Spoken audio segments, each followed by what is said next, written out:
RMP degree college का सभागार बुधवार को पर्यावरण संरक्षण पर बुद्धिजीवियों की एकजुटता का गवाह बना। यहां अपर पुलिस अधीक्षक डॉक्टर राजीव दीक्षित लिखित पुस्तक पर्यावरण दर्शन के विमोचन कार्यक्रम के अध्यक्ष लखनऊ विश्वविद्यालय के हिंदी विभागाध्यक्ष प्रोफेसर योगेंद्र प्रताप सिंह ने प्राकृतिक संरक्षण के लिए वैदिक व्यवस्था की ओर लौटने का आह्वान किया है। इंडिया के editor in chief Pankaj Singh Gaur ने पुस्तक विमोचन के बाद प्रोफेसर योगेंद्र प्रताप सिंह से खास बातचीत की।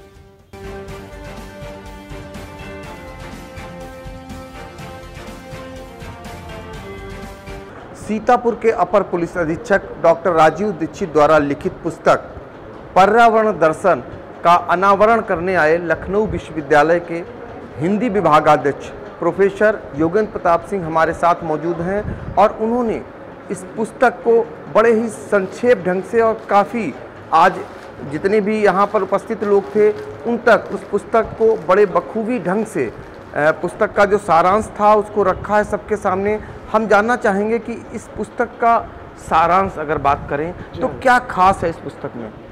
ये पुस्तक पर्यावरण दर्शन शीर्षक से है और आज का जो किसी शताब्दी जैसे धीरे धीरे हम लोग औद्योगिक से प्रौद्योगिकी के युग में जा रहे हैं और हम प्लास्टिक एज में आ गए हैं। इस दृष्टि से अगर हम देखेंगे तो प्रकृति से मनुष्य दूर होता जा रहा है। तो राजीव दीक्षित जी प्रशासनिक क्षेत्र में हैं, लेकिन इसके साथ साथ उनको ये चिंता है लेखक के रूप में, क्योंकि वो दर्शन के भी स्कॉलर रहे हैं, साहित्य के विद्वान हैं और उसमें उन्होंने अनुभव किया कि इस कोविड-19 जो वैश्विक पेंडेमिक है, महामारी है, जिसे पूरी दुनिया त्रस्त हो गई और देखा कि भौतिकता कितनी बौनी हो गई है और साहित्य और अध्यात्म ही हमारा एक निदान है और जिसकी बात हमारी भारतीय संस्कृति करती है। भारतीय संस्कृति के मूल में लोक और प्रकृति है और प्रकृति और मनुष्य का अद्वैत संबंध है। इस संबंध को इसमें उजागर किया गया है और विश्व के स्तर पर इस पुस्तक को रेखांकित किया गया है। विश्व में जितने भी अभी तक पर्यावरण से संबंधित सम्मेलन हुए हैं, वो चाहे क्योटो का हो या ब्राज़ील का हो, कोपेनहेगन का हो या ब्राज़ील पृथ्वी सम्मेलन हो, उन सब की चर्चा करते हुए राजीव दीक्षित जी जो लेखक हैं वो चिंतित हैं कि जल प्रदूषण, वायु प्रदूषण तो है ही, लेकिन ये जो ई वेस्टेज हो रहा है इससे इलेक्ट्रॉनिक प्रदूषण होगा और पूरे दुनिया के सारे विद्वान चिंतित इस बात को लेकर के हैं और सारे सोशल साइंटिस्ट चिंतित हैं कि हमारी पृथ्वी की उत्तरजीविता लंबे समय तक पृथ्वी कैसे सुरक्षित रहे और उसकी उत्तरजीविता के लिए तो ये पर्यावरण दर्शन पुस्तक ये सारी समस्याओं को रेखांकित करती है। तो इस पुस्तक को हम ये ले रहे हैं कि केवल एनवायरमेंटल स्टडीज़ के लिए नहीं बल्कि सोशल साइंस में भी उपयोगी होगी, विश्वविद्यालय स्तर पर पढ़ी जाएगी। ये रेफरेंस बुक के रूप में मैंने इसको आज जो अपने वक्तव्य में बताया कि ये रेफरेंस बुक के रूप में होगी, क्योंकि भारतीय संस्कृति के संदर्भ में तो बताया ही गया है और वैश्विक संदर्भ के रूप में भी बताया गया।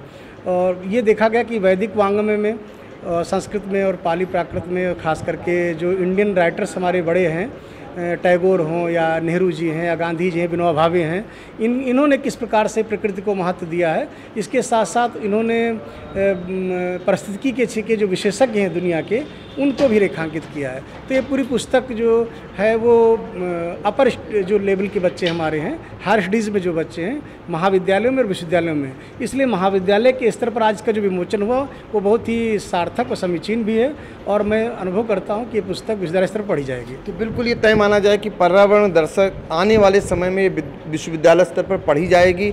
लेकिन जिस तरीके से कोरोना काल आया तो लगा नहीं कि विज्ञान फेल हो गई और फिर लोगों को अनुभूत हुई जो कहा जाता था कि हम प्रकृति से छेड़छाड़ कर रहे हैं या प्रकृति से दूर जा रहे हैं। अब लोगों को आभास हो रहा कि वही प्रकृति हमें आवश्यकता है और उस प्रकृति को हमें संजोकर रखना है, उसी के बीच में हमें जीना है। जी हाँ, क्योंकि ये चिंतन हमारी भारतीय संस्कृति का मूल है और यही तो पूरे वाङ्मय कहते आए हैं कि हम प्रकृति के साथ रहें। सारे ऋषियों का चिंतन भी है, मनुष्यों का चिंतन यही है, महापुरुषों का संदेश यही है, क्योंकि प्रकृति से अगर हम जैसे से दूर जाएंगे, जितने महानगरीय जीवन होगा, मल्टी स्टोरी बिल्डिंग में हम रह रहे हैं, इलेक्ट्रॉनिक एज में हैं और प्रौद्योगिकी, तो विकास के लिए तो ये चीज़ें आवश्यक है। इसको हम केवल उपकरण के रूप में साधन हमारा मात्र हो, साध्य नहीं। साध्य तो हमारा वही प्रकृति ही है और हमने साध्य भौतिकता को, भोक्तावाद को बना लिया है। तो उससे हमें अपनी यात्रा को मोड़ लेना है और मोड़ करके फिर हमें अपने पूर्व जो चिंतन है, ऋषियों का चिंतन, उसकी ओर मुड़ जाना चाहिए।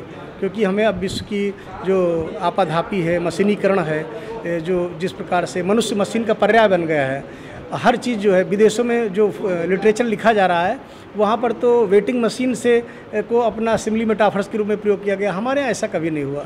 हम देख रहे हैं कि बहुत सारी ऐसी पोइट्री आ रही है कि जो अपने को जो वज़न नाप रहे हैं तो उससे भी वो रिलेशन स्थापित कर रहे हैं। हमने प्रकृति से, मनुष्य मतलब लताओं से, वृक्षों से, पशु पक्षियों से, मयूर से, हिरण से, गाय को, इन सब से अपने उनके सानिध्य में तो जो हमारे सिमिली मेटाफर्स हैं, उपमान, योजना, रूपक, हमने प्रकृति से लिए। और पश्चिम जो है वो ये इलेक्ट्रॉनिक उपकरण को अपना बना रहा है। वो तुलना करता है कि जो मशीन है वो सुबह जिस पर हम दौड़ते हैं उससे मेरा क्या रिलेशन, ऐसी पोइट्री आ रही है। तो कहने का तात्पर्य है कि हम उपकरणों से निकल करके और अपने जो अध्ययन के क्षेत्र में उपाध्याय बने, अध्ययनशील बने और इन ग्रंथों पर, इसलिए हमें अपनी यात्रा को मोड़ लेना चाहिए और हमारी यात्रा वही है जो ऋषियों की यात्रा है। तो पर्यावरण दर्शन अब हमें ये ज़रूर बता रहा है कि अब हमें अपनी यात्रा मोड़ लेनी चाहिए और उचित समय पर बता रहा है, जो कोरोना काल हमें आभास करा रहा है। और शायद पर्यावरण दर्शन भी यही कुछ कह रहा है।